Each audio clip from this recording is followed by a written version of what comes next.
RJD का चुनावी घोषणा पत्र जारी हुआ है। देखकर ऐसा लगता ही नहीं है कि तेजस्वी यादव बिहार के सिर्फ 22 सीट पर चुनाव लड़ रहे हैं, जबकि देश में सरकार बनाने के लिए 542 सीट में चुनाव लड़ने की ज़रूरत है। तब जाकर अगर आप बहुमत में आएंगे तब आपकी सरकार बनेगी। अगर मान लीजिए कि इंडी गठबंधन का बहुमत आ भी जाता है तो घोषणा पत्र अगर एक होगा तब उस पर काम होगा, नहीं तो जो कांग्रेस का घोषणा पत्र है उस पर काम होगा। क्योंकि अगर इंडी गठबंधन का जीत होता है तो प्रधानमंत्री राहुल गांधी बनेंगे। वो जो घोषणा पत्र अपना जनता को देंगे, जो वो चाहेंगे वह काम होगा। लेकिन तेजस्वी यादव को समझ नहीं आ रहा है कि प्रधानमंत्री और मुख्यमंत्री में अंतर होता है। मुख्यमंत्री भी नहीं बनने जा रहे हैं लेकिन प्रधानमंत्री का घोषणा पत्र जारी कर रहे हैं। 1 करोड़ नौकरी देश में दे देंगे। बिहार में इनका सरकारें नहीं है, नौकरी देश में दे देंगे। 22 सीट पर चुनाव लड़ रहे हैं, 542 सीट के बात कर रहे हैं। इनको इस समझ में ही नहीं आ रहा है कि ये लोग ये सोच रहे हैं आरजेडी वाले कि अभी भी जनता को ठग कर बहलाकर चुनाव जीता जा सकता है। दरअसल ये समझ ही नहीं पा रहे हैं कि सिर्फ मुस्लिम और यादव को खुश करके चुनाव नहीं जीता जा सकता है, बहुमत में नहीं आया जा सकता है। और इनका जो घोषणा पत्र होता है, कोई समझदार आदमी इस पर हंसी ही हंसेगा। सिर्फ इनका जो जमात है, जो सिर्फ इनके चिल्लाने पर, कमेंट करने पर हल्ला करने वाला जमात है, वही ऐसे घोषणा पत्र को देखकर वोट देगा और उस जमात के वोट देने से चुनाव नहीं जीत सकते हैं।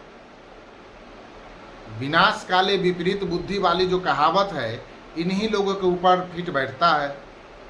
एक तरफ प्रधानमंत्री नरेंद्र मोदी हैं जो एक एक वोट का अहमियत समझते हैं, एक एक आदमी से पर्सनल मिलकर और उसे अपने पक्ष में करने की कोशिश करते हैं। और इधर आरजेडी है कि ये मुस्लिम यादव के जमात से बाहर निकलना ही नहीं चाहते हैं, बाकी किसी को कुछ समझते ही नहीं हैं। और मुस्लिम यादव का वोट लेकर देख चुके हैं पिछले 2 चुनाव में। पिछली बार 2019 में 0 पर आउट हो गए, 0 पर। उसके बाद भी आंख नहीं खुला। इस बार अगर उसी जमात के साथ फिर अगर आप चुनाव लड़ने का सोच रहे हैं तो ऐसा हो सकता है कि पिछली बार 0 पर हो गए तो इस बार 1 सीट ले आइएगा, 2 सीट ले आइएगा। यही हो सकता है ना, उसी जमात के साथ रहकर। या तो आप जमात बढ़ाइए, कुनबा बढ़ाइए, अपने वोटर के संख्या को बढ़ाइए, अलग अलग समाज में जाकर वोट की लेने की कोशिश कीजिए। लेकिन अगर उसी कुनबा से सिर्फ आप वोट लेने की कोशिश कीजिएगा तो पिछला बार 0 पर आउट हुए थे, इस बार अगर बहुत कुछ अच्छा हो जाएगा तो 1 सीट आ जाएगा। तो इससे तो आप चुनाव जीत नहीं सकते, इससे सरकार बना नहीं सकते हैं। लेकिन किसको समझाए, कौन समझाए। पाटलिपुत्रा सीट में 2 बार मीसा भारती चुनाव हारी, लेकिन फिर तीसरी बार मीसा भारती को ही खड़ा करवा दिए। यह भी नहीं सोचे कि अगर इस बार चुनाव हारती है तो हम क्या जवाब देंगे, क्या मुंह दिखाएंगे अपने समर्थकों के बीच में और अपनी जनता के बीच में।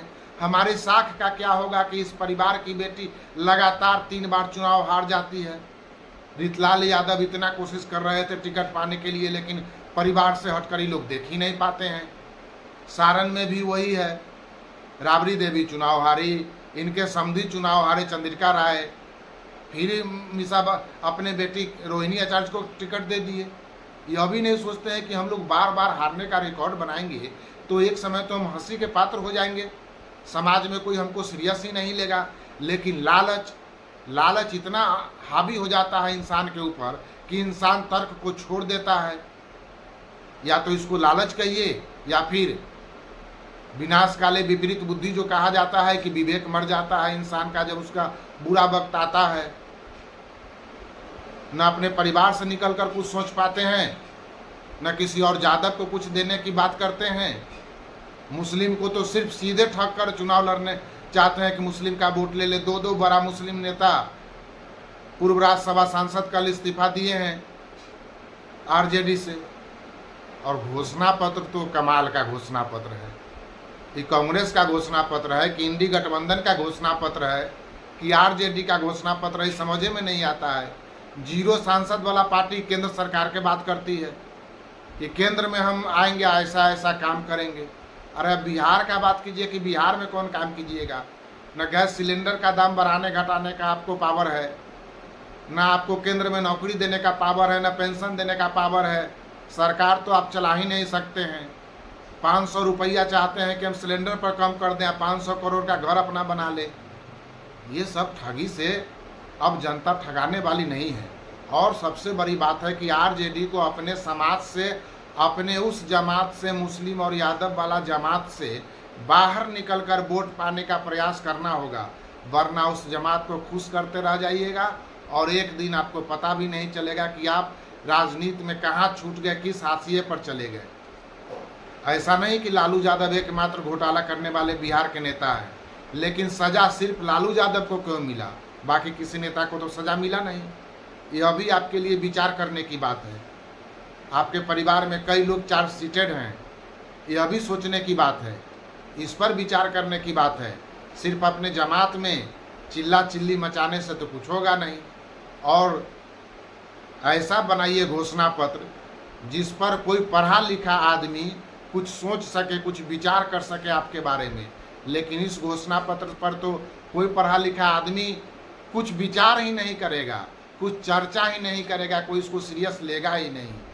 आप राज्य में हैं, केंद्र में नहीं, एक भी सांसद नहीं आपके पार्टी में। अगर एक दो जीत भी जाएंगे तो केंद्र में आपका कोई अहमियत नहीं होगा। लेकिन यह सब सोचना ही नहीं है। कहा जाता है कि इंसान का जब बुरा दिन आता है तो उसका विवेक मर जाता है, सोचने समझने की शक्ति छिन जाती है। और शायद यही हो गया है लालू यादव के परिवार में। कौन से बात से उनका सम्मान बढ़ेगा, कौन बात से उनका कुनबा बढ़ेगा, जो उनको वोट देने वाले लोग हैं उनका संख्या बढ़ेगा। एक बार नाम लिए कि हम अब माई का नहीं बाप की पार्टी हैं, लेकिन फिर दोबारा भूल गए। चुनाव आते ही बाप का नाम लेना ही छोड़ दिए। 75% रिजर्वेशन कर देंगे, फिर तो आप वही बात कर रहे हैं कि उसी कुनबा से वोट लेने का। अब दलित पिछड़ा लोग आपके साथ नहीं आएंगे, अब वह समय बदल गया। अब बहुत सारे दलित और पिछड़े के नेता बन गए हैं राज्य में। अब वह दौर नहीं कि आप अकेला दलित पिछड़ा और अति पिछड़ा सबके नेता हैं, मुस्लिम के नेता हैं। अब कई नेता हैं समाज में। अब ठगने से काम नहीं चलेगा, धरातल पर बात करना होगा। हर एक एक आदमी का अहमियत समझना होगा, एक एक जात का अहमियत समझना होगा।